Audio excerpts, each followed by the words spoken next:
You want to eat healthy and you're doing your best. But the grocery store, it can feel like a minefield of marketing buzzwords. Multigrain, all natural, lightly sweetened, or made with real fruit. They all sound healthy, right? But are they?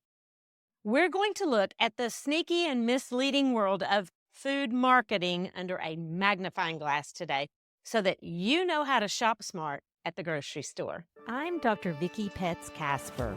I practiced obstetrics and gynecology for 20 years until I landed on the other side of the sheets as a very sick patient. When my own body betrayed me, I took a handful of pills to manage my disease and another handful to counteract the side effects.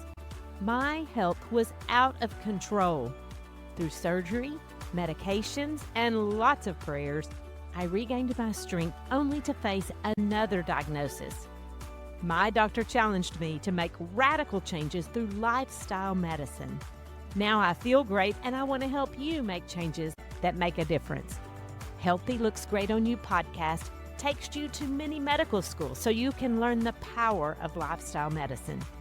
If you're ready to take control of your health, you're in the right place.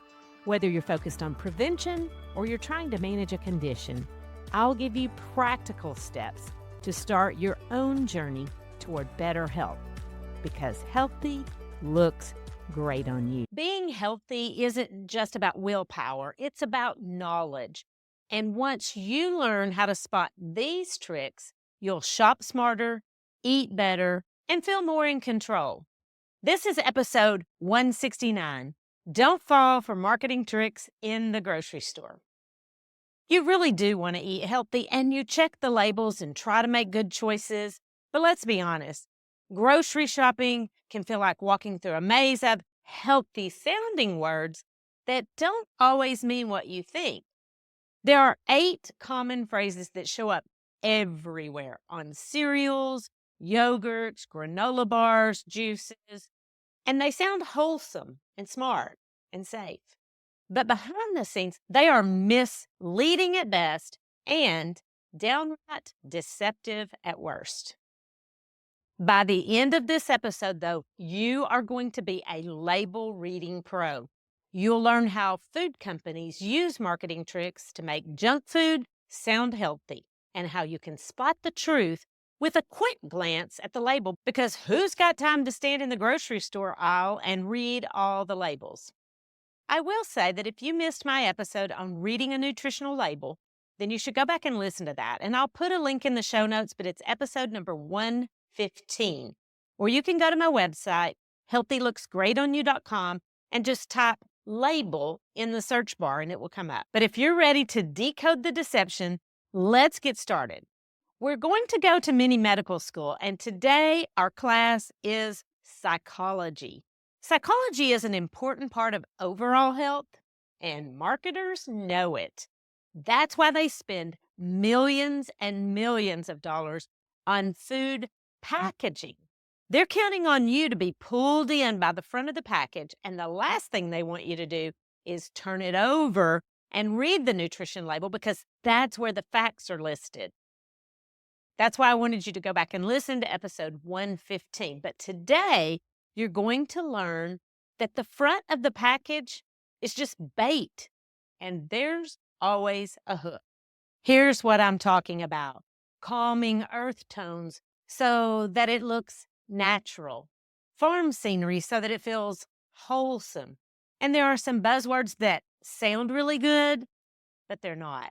And we call all of that a health halo. And what they're trying to do is give you the impression that unhealthy food is good for you. Today, we're going to look at 8 common terms that are used on the front of the package labeling. And then I'm going to give you just one piece of advice that is going to change the way you do your grocery shopping. So stay tuned.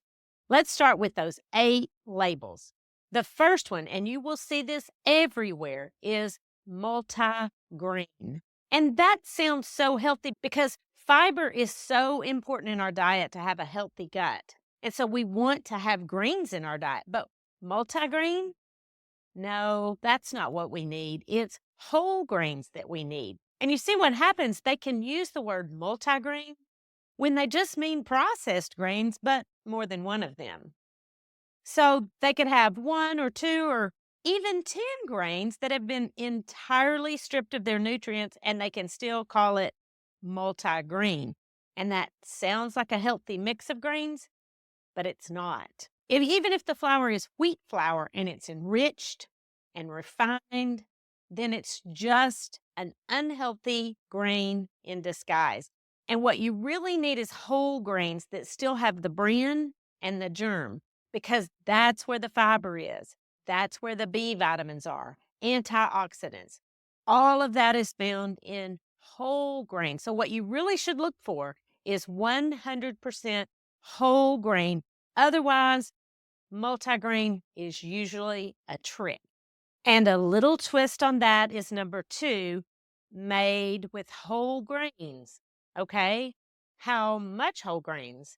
If it doesn't say 100%, it might be only 2%, and the other 98% might be pure junk. So always look for 100% whole grain and make sure the whole grain, like whole wheat or whatever grain we're talking about, is the very first ingredients, because otherwise you could just be getting a trace of whole grain so that they can legally make the claim, and the rest is just junk. Number 3 is one of my favorites because it sounds so incredibly good, and it's not. All natural. Well, why would that be bad? Well, first of all, there's absolutely no regulation in this claim. They can say all natural and it means nothing because there's no definition of that term. And even high fructose corn syrup, which I think we can all agree is terrible for you, could be considered natural. And it makes it sound like it's coming straight from the earth and hasn't been processed. And it makes you feel safe, but it's not regulated. Number 4 is no added sugar. Well, that sounds good because we want to cut back on the sugar in our diet because it has inflammatory properties and it's bad for your heart and your blood vessels and your brain. But no added sugar can still have tons of sugar. It can have juice concentrates or something like evaporated cane juice, brown rice syrups. These are all just sugars in disguise. And listen, the type of sugar absolutely matters. Sugar from fruit, healthy. Sugar from processed foods, very unhealthy. And speaking of fruit, that leads us to the next deceptive marketing term, which is made with real fruit. Okay, how much real fruit? Like, did you add a fleck of watermelon and call that made with real fruit? And it's not fresh fruit either. I mean, it sounds like they're cutting up apples or putting whole blueberries in there, but it may just be juice concentrate. And listen, that is not healthy. You cannot eat a fruit gummy and pretend you're eating fruit. And that leads us to number 6, which is lightly sweetened. That's a vibe, not a fact. What does lightly even mean? There's absolutely no rule behind that phrase. What you should do instead is check the number of grams of sugar. There's no lightly sweetened term according to the FDA. So you could have 10 grams of sugar that's added and still just wear this label and pretend.